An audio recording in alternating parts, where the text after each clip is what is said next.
Rolling, go for it. Okay, hi everybody. I'm here with Carey and Ashlynn. They are the winners of the 2026 Reuse Rumble. Congratulations. And by the way, here's your trophy that you won. And I'm sitting next to their amazing creation, their gorgeous creation that's been on display here at Remainders for the last month. It is lovely and beautiful, and we are so proud to have had it here. Why don't you two start by telling me what made you want to enter the Reuse Rumble? Well, Carey and I know each other from Girl Scouts for years. Our girls were at Girl Scouts together, and we were both troop leaders. And then we started doing these holiday baskets together.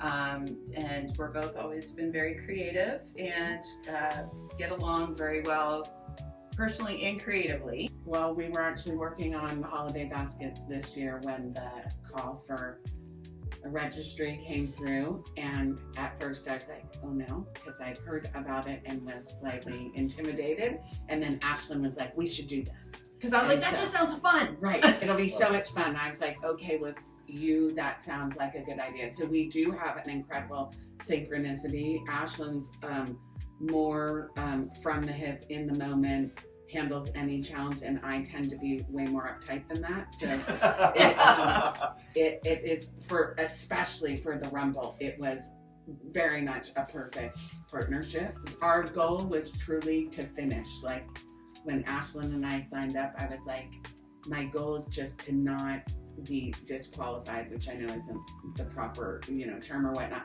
but like that we don't finish. So I want to be super ambitious, super creative, super of the moment, but I also need to know for myself, like, we made a decision to we'd use the last 30 minutes would be for add-ons, judging, things like that, but we just wanted to finish. And when we had the idea to be inspired by the 1800s, we knew we were already being pretty ambitious. So I was definitely very in the moment. I think we used roughly about 8 to 10 yards of fabric, and so at some point I was flipping like this giant skirt around, and something. Another contestant asked me if I was working on curtains. I said, oh yes, I'm actually making them all for the windows here at Rangers, because it was just a massive piece of fabric, yes. And that was a little intimidating. This is not the usual for Ashlynn and I. We wanted to push ourselves. But you are costumers, so obviously you knew what to do. You're professionals. You had it down. Like from the minute you walked in, which as I said, they were early, I was so impressed. I love people being early. I hate people being late. So I was like, all right, these two have got it together. We thought about how much fabric we were going to need. We met up one night and kind of did like a mock-up.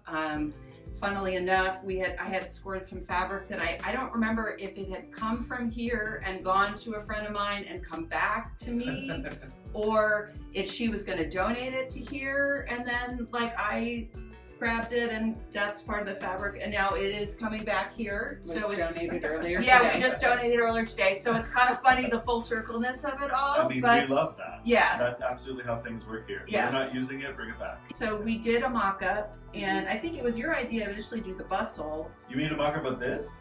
We didn't. We didn't want to actually make it. We knew we didn't want to actually make it for real, because that felt like cheating. We didn't want to cheat. Yeah. So literally with pens, tape, safety pins, dental floss, we sort of figured out the bustle.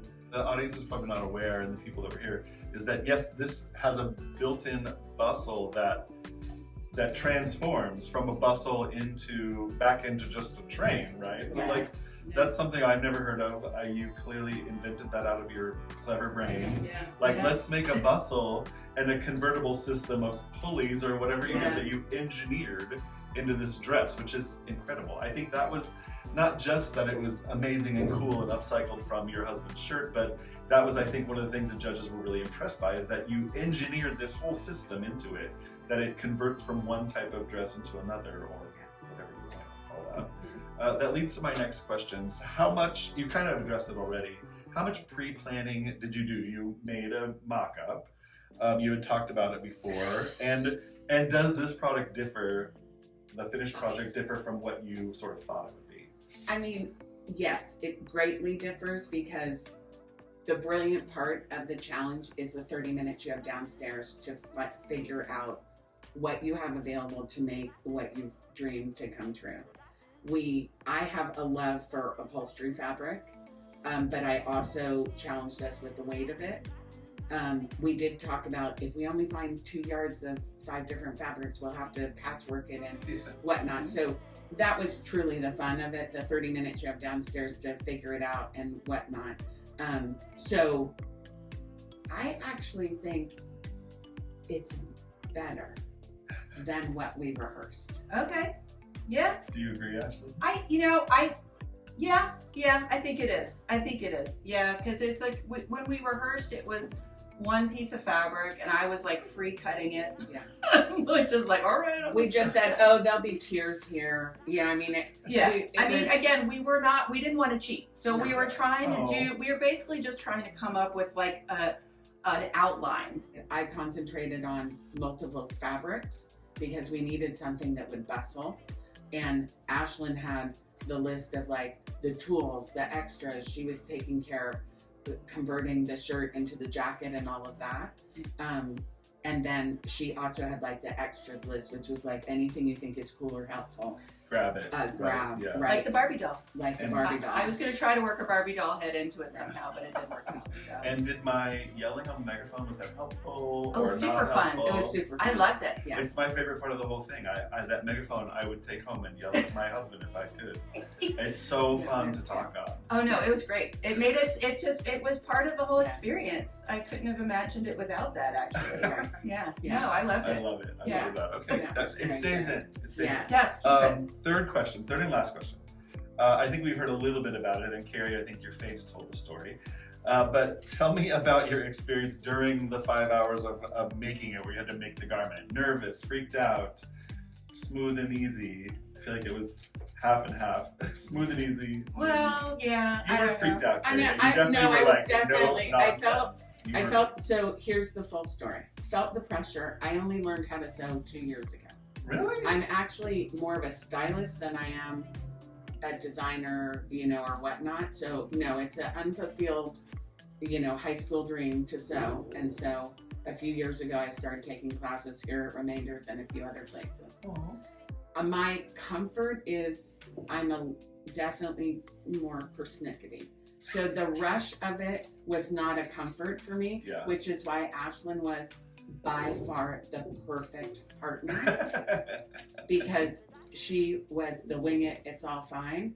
And honestly, I took a little break, I walked around the room and the sewing was so good.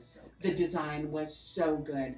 The ideas, the execution, that I came back and I was like, I was very deflated. And Ashlynn said, I'm not walking around. I know. I was like, I don't want to know. I was like, I shouldn't have walked around. I should have just not. But I was so impressed by the skills in the room Yes. that I did, like in the last half hour when the weight of the fabric got too much, when we were truly troubleshooting, it was Ashlynn who pulled us through to the finish line because I was like, I hadn't imagined that the innovation of creating the bustle could ever outweigh the expertise that was in the room. Pretty cool stuff. But yeah, I mean, it's interesting because when we signed up, and then Carey was already having a moment of like, oh my God, what have we done?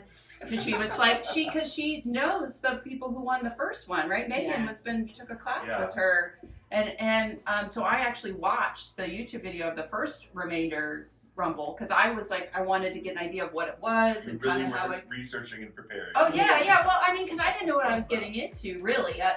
So and if there was a video, I was like, sure, I'll watch it. And so, I understood the intimidation, and I was intimidated too. But I was like, you know what? I'm just gonna go into this. I just want to have fun. I'm not gonna worry about winning or not. I'm just here to have fun and enjoy the experience. And so I think that's on the day. That's just where I was, because mentally I was just like, I can't. I've spent, so long of my life, shitting on myself and like trying to be too perfect, that I was like, you know what, no, I'm just gonna have fun, just gonna wing it, I'm gonna make it work, I'm just, and whatever happens, we've had a great time. I've got to spend time with my best friend, and we've had fun time being creative together. And I think that at the very end, I just was like invested in like, I'm just gonna work to the last minute. And when we won, that was part of why we were so shocked. Well, I think all of it paid off. You guys did an incredible job. It's gorgeous. It's amazing. It's so impressive. And I think, your preparation was smart. I don't think any of it was cheating in any way. Being prepared is good. I like being prepared. And congratulations to both of you. Great job. I hope if you don't enter next year, maybe you'll come and help. Well, thank you so much. Yeah. You can see them next year, maybe, I hope. Anyway, great job again. Thanks a lot. Thank you. Bye, everybody.